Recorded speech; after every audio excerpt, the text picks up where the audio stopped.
So, our next film is Bliss.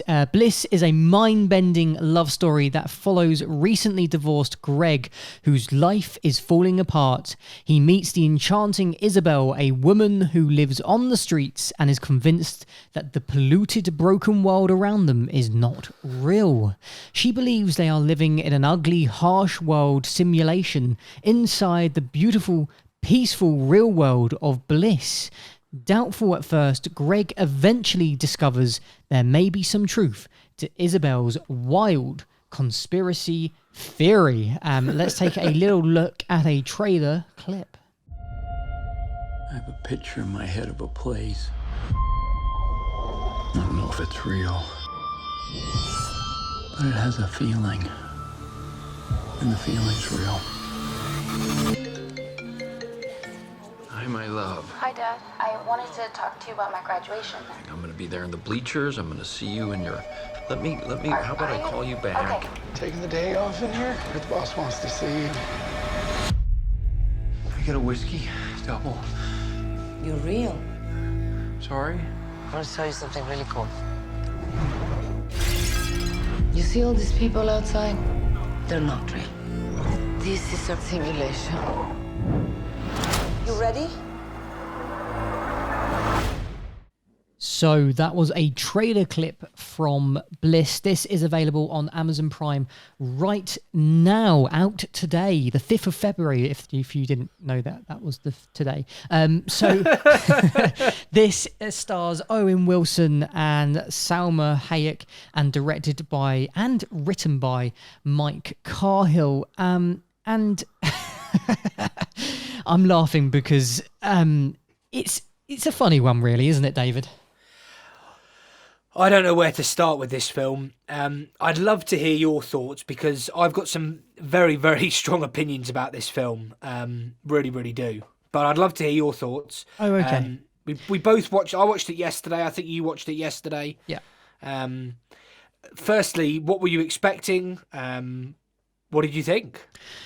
I wasn't expecting very much from this film, to be honest with you. Reason being is because it has Owen Wilson, who always seems to disappoint me when I watch a film with him in, typically known for comedies. Yeah. He's not somebody that I would say has done a film that has perhaps really sold a serious version of himself as an actor. There's been a few where I've liked, but he still brings that comedy element to it, and this film is no less. I think this film, he does try to bring a serious actor game, or his serious actor game, to the party, but he doesn't quite manage to hit the ball out of the park with that. It's a really fine line for him. He's usually very dry in his humour, and he's very dry in this film. It's only the story that is able to intrigue me, and it's not really, it makes me wonder, was this the right casting? Because also, Salma Hayek, I see her as a comedian as well. I see her as somebody who's able to carry herself as somebody who can make me laugh, and it's notable that these two actors are playing people in this film who have serious undertakings and serious problems in this film.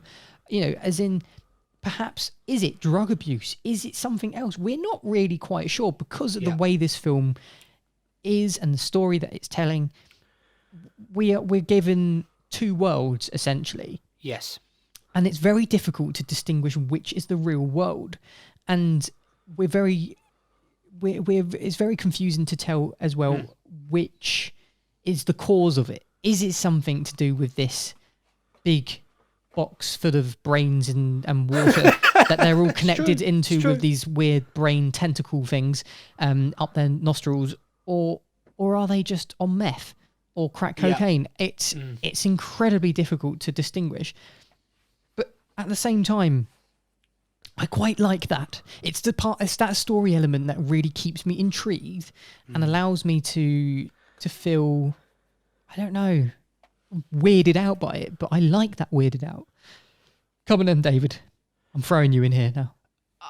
I've got to be honest, I thought this film was a real mess. Bizarre soundtrack is the first thing I'll say. I'd have to watch it again and re-listen, but the soundtrack just seemed out of tune or off key, made me feel very uncomfortable, and perhaps that was was the point. That was definitely intended, David, and I think it does so in our fake world. It really has this off-putting soundtrack, and you heard it in the trailer clip there. Yeah. It's very similar, even possibly the same sort of music or same piece running throughout it. You've got the really off-putting strings, and it really does go hand in hand with the way that this film is depicted, I think. Yeah, so... But like I said, it's got a bizarre soundtrack. Whether I personally didn't like it, Craig did.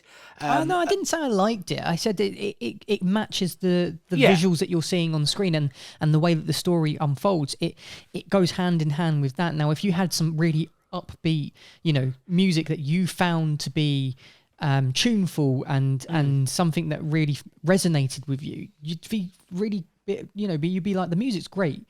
But I don't understand where it fits in this film. This fits in this film. Yeah, okay. All right, you make a good point. But I stand by my assessment that it is a bizarre soundtrack. But what I will say is early on I'm thinking the script isn't great. And I'm thinking the acting is a little wooden. It seems to have this really uneven narrative. But the main problem is and this may be me, and if Mike Cahill, the director and writer, is listening to this review, he might be thinking, you've missed the point, man. I didn't know what was going on. And I'm not saying that we have to be led by the hand. We as critics have often criticised films that lead us by the hand. We don't need that. We want that element of mystery, like we have in Tenet, for example, or Inception. But with this, they didn't seem to explain at any point succinctly what was going on, and when they did, we weren't sure whether it was real or fake. And I often make notes on films, and I've made a few notes here. There were some magic crystals. The next minute, the two protagonists are at a roller disco. Then they're having sex in a public toilet. Now Owen Wilson is homeless. This is the kind of film that it is, really, really odd. And the problem with it is because it didn't give me an explanation, I started to lose interest. And then there were some blue crystals which they had to snort up their nose. Then Bill Nye was in it. Then there was some sort of brain box. Bizarre. In my notes, I did say, though, that one of the positives of this film is the cinematography. That some of the shots in this film are very, very nice. And it is very sci-fi, and the way they capture what is going on. Some of the special effects are quite good. The ending redeems it somewhat. I did quite like the ending because... But then that's intriguing to me, because if you like the ending, you must have got some kind of, resolution there. I said I quite like the ending. Yeah, but we do get that kind of resolution, but... I think you're hating on this film a little bit too much. Now, I know the problems of this film are essentially building some kind of connection with our main protagonist in this film. We can't seem to do that because it's so difficult. But if you take a step back and objectively look at what this film is essentially doing, it's showing us a broken man, somebody who is unable to comprehend himself what is going on. And the director puts us in that seat with him, in his shoes. We're following him as he experiences some kind of trip.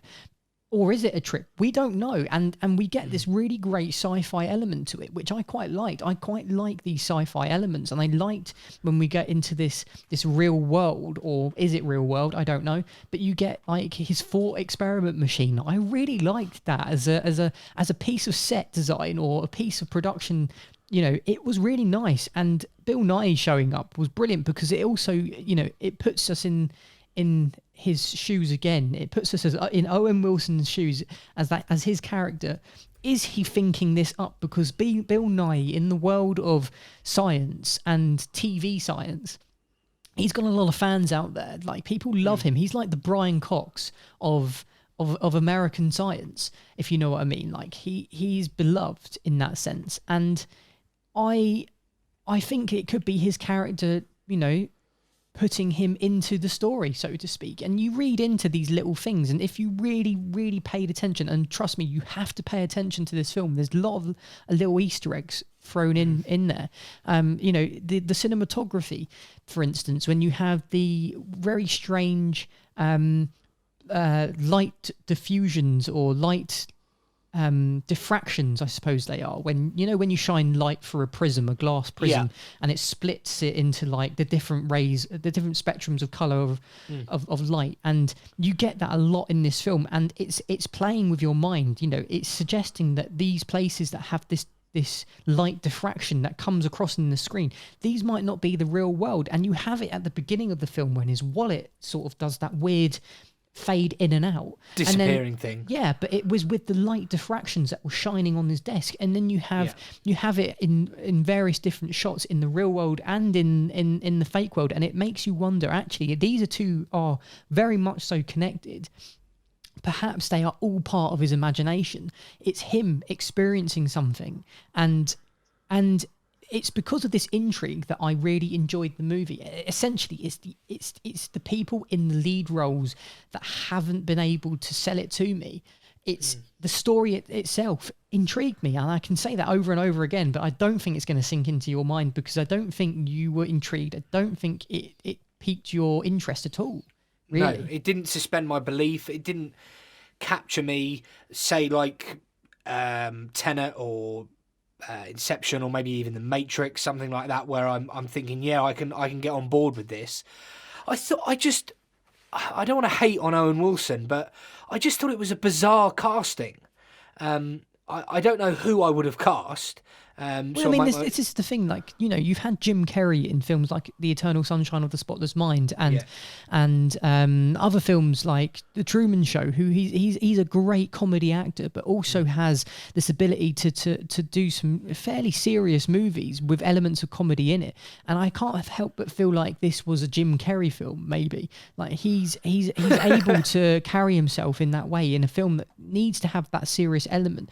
Owen Wilson plays one very monotone level, really, for me, and he doesn't try to go from one extreme to the other. He has no ability in that sense, and who am I to criticize? But I've watched enough films with him in it to know that he brings one character, and that's Owen Wilson.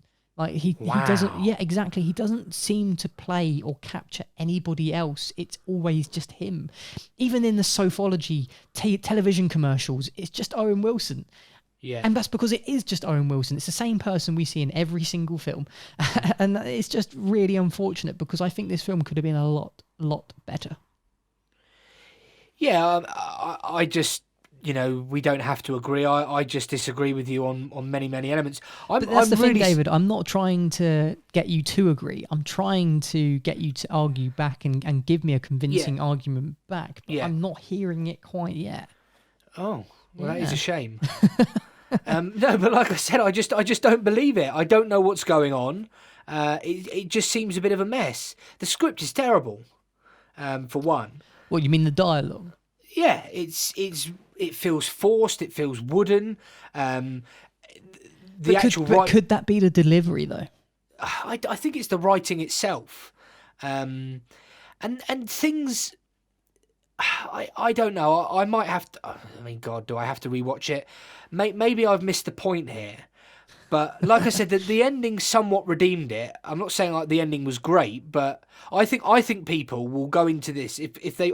I think this will get slammed. I haven't looked at the Rotten Tomato scores because I'm not allowed to, but I think this will get absolutely panned on Rotten Tomatoes. I think the scores will be terrible. I think you're probably right. I think I'm not disagreeing with you in the sense that it's a bad or good film.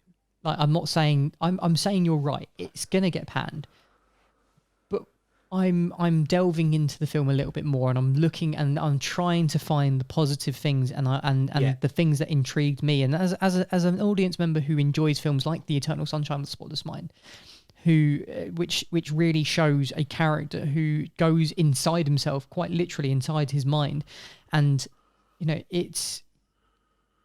this is very similar in that sense. You get a lot of essence of that movie, and it just didn't quite match the experience, I think. But it intrigued me at the end of the day. That I think that's the best way of summing it up. It intrigued me, didn't sell it to me because of the way that the actors were portraying the characters on screen, and that's it really for me, I think. That's it from me. Goodbye. Thanks for joining us, Craig. So do you think we're ready for the questions? Yeah, go on. I'm going to ask you. This is. I'm interested. So Bliss, out on Amazon Prime today, I believe, 5th of February. Yep. Is it worth our listeners watching? Look, it's on Amazon Prime. If you have a Prime subscription, this is free. This is free for you to listen to. To watch. Don't listen to it. It's an audiobook. Bliss, the audiobook. No, this is definitely not. It's rated R in America. It's going to be an 18, I believe, here in the UK. And, is it? Well, yes, it's an R in America, so it probably will be. Maybe I a 15. Maybe it's a 15. It doesn't actually say. There is some moments of violence in this. There certainly quite graphic at times. Yes, there certainly is. So I think it could be an 18 if it's got an R certificate in America. The BBFC doesn't tend to sometimes match what the American Film Board do, but nonetheless, I think this film is worth watching because it's on Amazon Prime. It's a Prime original movie as well. It's not one that Amazon have just bought. They actually funded this one, and I genuinely do think that if you're into your science fiction dramas, perhaps that this might pique your interest. If you're someone like David who really likes meat on the bone dramas that have historical, non-fictional, cultural, political things going on it, he loves that sort of stuff. I'm a fan. I like those things as well, but I'm a real sci-fi buff as well, and I like when films have elements of sci-fi in it. They don't go crazy with it. This had that, and I like that about the film. It's just the acting that didn't really sell it to me. David, Bliss, is it worth it? I've got to say no. I really thought it was a bit of a mess. I thought the script wasn't great. I just didn't engage with the characters. I'm not saying Owen Wilson's a bad actor. He's had a very successful career, but I just thought he's had a very successful career playing himself, though. Yeah, but who am I to criticise him? You know, I mean, I said that earlier, but that's what we do. Look, I'll go on. You know, maybe I should be a bit more open with my thoughts. I think Owen Wilson is pretty bad in this film. I don't necessarily think it's his fault because I think the direction's a bit wonky. I think the script's a bit off. Like I said, the only positive I pulled out from it in my notes is the cinematography. I thought there was some striking cinematography in there, but it just felt very confused, and the ending.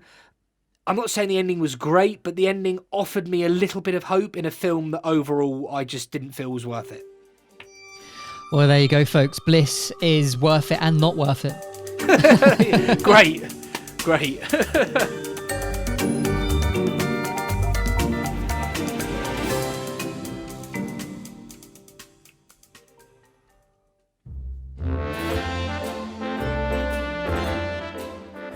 Interrupt this broadcast of Is It Worth It, the Film Review Podcast, for an important announcement. If you're enjoying the podcast, we would like to remind you that you can now become a Patreon supporter for as little as $3 a month. This helps the podcast to continue to grow, as well as offering the potential for bonus content and Is It Worth It merchandise. Your support helps the podcast stay alive. So why not become a Patreon supporter today? Head on over to www.patreon.com/isitworthitpodcast.